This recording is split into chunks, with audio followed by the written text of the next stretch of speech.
Today we're diving into the absolutely epic history of India. I mean, we're talking about a story of ancient empires, incredible wealth, and a super dramatic fall from power that, believe it or not, led to the birth of the nation we know today. So let's start with a big question, a real puzzle. For thousands of years, India wasn't just a power, it was a global superpower. Think vast, wealthy empires. So how on earth did it end up under the control of a private foreign trading company? It's a crazy story, and the answer starts way, way back in time. All right, so our story really begins with these ancient foundations, long, long before any Europeans even dreamed of setting foot on the subcontinent. You know, the sheer scale of this history is just staggering. We're talking about sophisticated cities like Mohenjo-Daro, which were thriving over 4,000 years ago. Just let that sink in. Then came the Vedic period, which gave birth to Sanskrit and laid down the core beliefs of Hinduism. And this paved the way for the first great unifiers, the Mauryan Empire and later on the Gupta Empire, which kicked off what many call India's golden age of science and art. Now, a really key social structure that came out of this Vedic period was something called the Varna system. It basically divided society into four distinct classes. And this is important because this concept would eventually evolve into the super complex caste system, which became a defining and, let's be honest, often controversial feature of Indian society for millennia. And the Mauryan Empire gives us one of history's really great turning points. You've got this emperor, Ashoka, who, after seeing the absolute carnage of a brutal war, has this profound change of heart. I mean, a complete 180. He converts to Buddhism, renounces all violence, and dedicates the rest of his reign to promoting peace. He even had these ideals carved onto pillars all across his huge empire. Okay, so next up, we see the arrival of new faiths and the rise of totally new empires. This whole era is really defined by the arrival of Islam and the powerful sultanates and Mughals who came to rule. So, starting around the 12th century, Islamic powers from Central Asia roll in and establish the Delhi Sultanate. This was a massive shift. It created a brand new center of power in northern India and kicked off centuries of incredible cultural fusion, but also at times some serious conflict.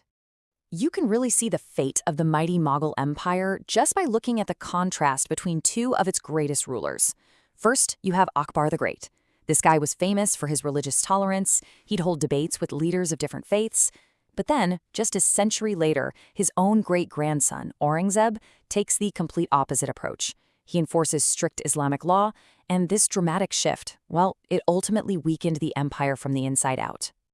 Of course, the Taj Mahal is maybe the most famous symbol of the whole Mughal era. But it's so much more than just a beautiful building, right? It's really a monument to a tragic love story. Emperor Shah Jahan built it for his wife Mumtaz Mahal after she died giving birth to their 14th child. It's such a deeply personal story behind this incredibly famous public monument. The poet Rabindranath Tagore, I think, described it perfectly. He called it a teardrop on the cheek of time. Wow, that phrase just captures the beauty, the sadness, and the timelessness of what that monument represents for India.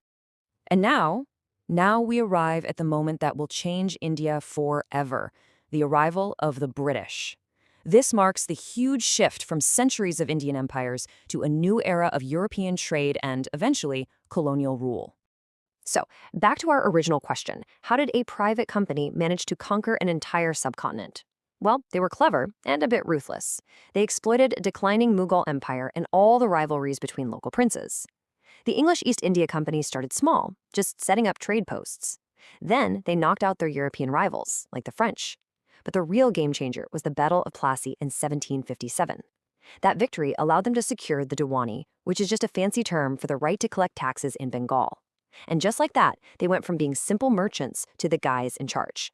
So after decades of pretty brutal and exploitative rule by the company, things finally boiled over in 1857. And the spark? It was a rumor about new rifle cartridges. Soldiers, or sepoys, had to bite them open, and the word on the street was that they were greased with cow and pig fat, a huge offense to both Hindu and Muslim soldiers. That single insult lit a fire of rebellion that had been smoldering for 100 years. Well, after that rebellion was brutally crushed, the British government had had enough.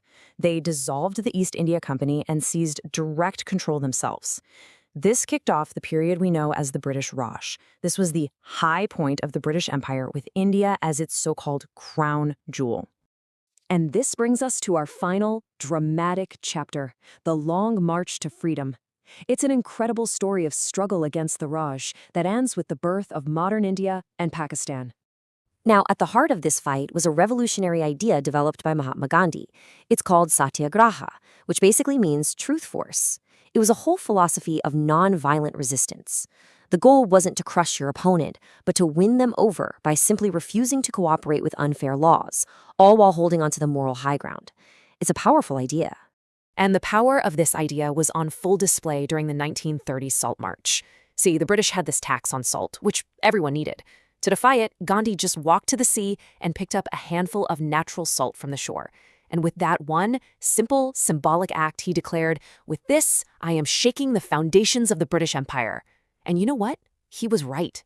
But freedom, when it finally came at a terrifying price. The British, as they were leaving, partitioned the subcontinent into a Hindu-majority India and a Muslim-majority Pakistan. The result was one of the largest and most chaotic mass migrations in all of human history. Just imagine, an estimated 15 million people were uprooted from their homes, forced to get to the correct side of a brand new border someone just drew on a map. And that migration unleashed just horrific violence between communities. We're talking an estimated 1 million people, Hindus, Muslims, and Sikhs, killed in riots and massacres. It was an absolutely brutal, bloody birth for these new nations. And yet, somehow, amid all that tragedy, there was this immense hope. As India officially became independent, its first prime minister, Jawaharlal Nehru, captured that feeling with these immortal words. At the stroke of the midnight hour, when the world sleeps, India will awake to life and freedom. So what a journey, right? India's story is one of ancient glory, powerful empires, brutal colonialism, and a truly resilient struggle for freedom. It was forged through thousands of years of profound change, and it leaves us with the big question. What will the next chapter of its incredible history hold?